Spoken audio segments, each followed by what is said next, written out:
बहुत ध्यान से आज की कथा सुनना कि एकादशी का आपसे आपसे आपके बच्चे पूछेंगे, मम्मी हम भगवान विष्णु का दर्शन करते हैं, हम राम जी का दर्शन करते हैं, हम कृष्ण भगवान का दर्शन करते हैं, हम भवानी माता का दर्शन करते हैं, हम शंकर जी का दर्शन करते हैं, हम सारे देवी देवताओं का दर्शन करते हैं, पर ये एकादशी माता तो कभी नजर ही नहीं आती।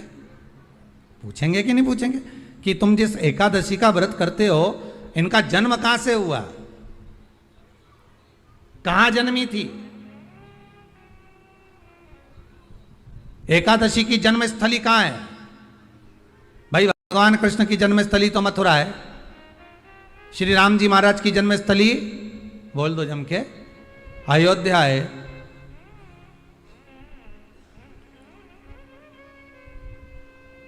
कोई आपसे पूछ ले कि एकादशी की जन्मस्थली कहां है तो आधे लोग तो बाल खुजाने में लग जाएंगे कि एकादशी आखिर पैदा कहां हुई थी, जन्म कहां लिया था, इसका जन्म हुआ कहां था, कहां जन्मी थी ये?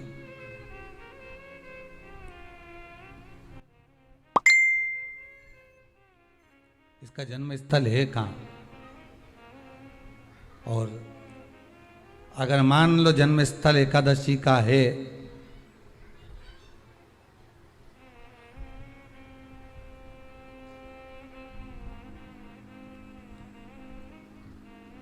और एकादशी अगर जन्मी है, उसका जन्म हुआ है और दुनिया के लोग इतना व्रत करते हैं, उपवास करते हैं,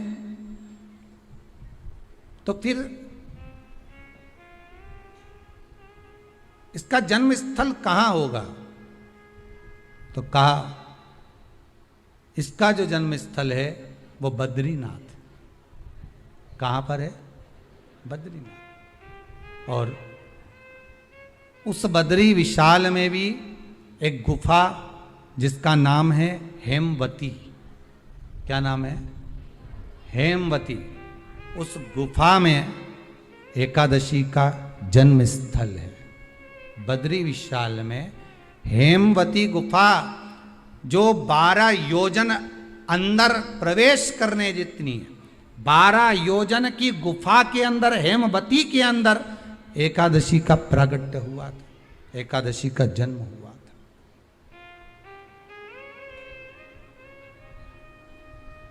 अब तो बता सकते हो ना कि कोई पूछे कि राम जी का जन्म अयोध्या में हुआ, भगवान कृष्ण का जन्म मथुरा में हुआ, और कोई पूछ ले आपका जन्म कहां हुआ था, अपन कह सकते ना सीहोर में हुआ हमारा।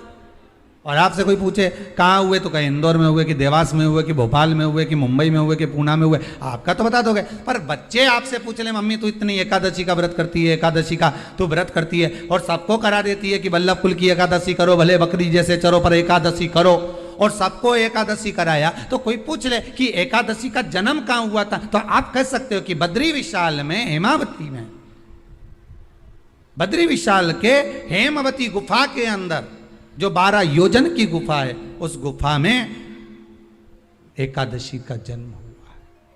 कब हुआ?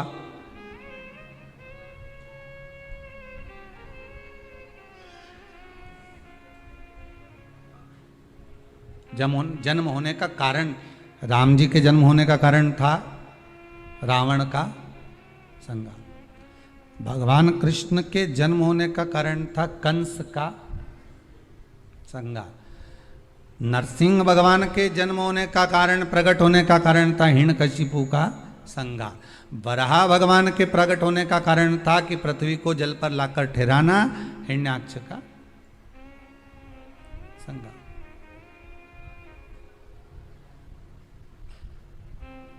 तो फिर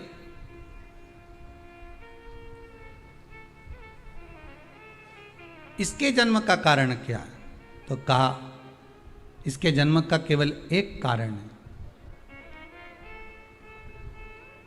सतयुग में, अब एक और बात का बहुत ध्यान दीजिएगा महाराज, सतयुग एक बार नहीं हुआ कि तुम सोचो कि सतयुग के बाद में द्वापर, त्रेता आ गया, त्रेता के बाद द्वापर आ गया, द्वापर के बाद कलयुग आ।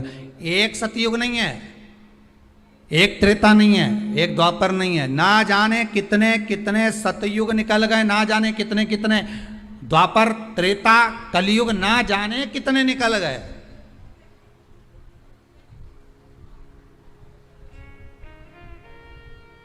और आप और हम जैसे भी इस पृथ्वी पर ना जाने कितने, अरे जम के तो बोलो, निकल गए।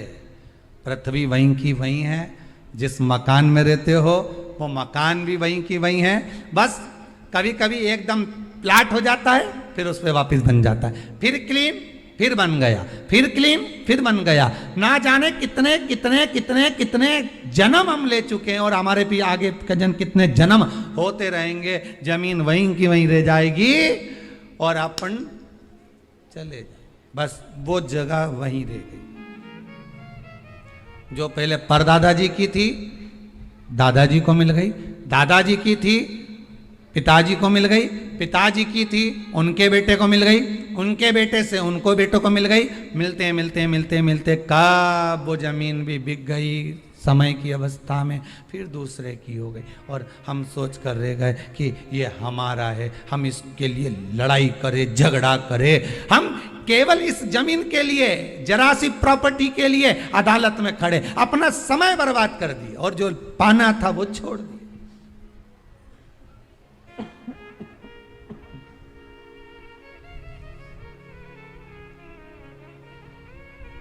जो पाना था वो छोड़ दिया हमने।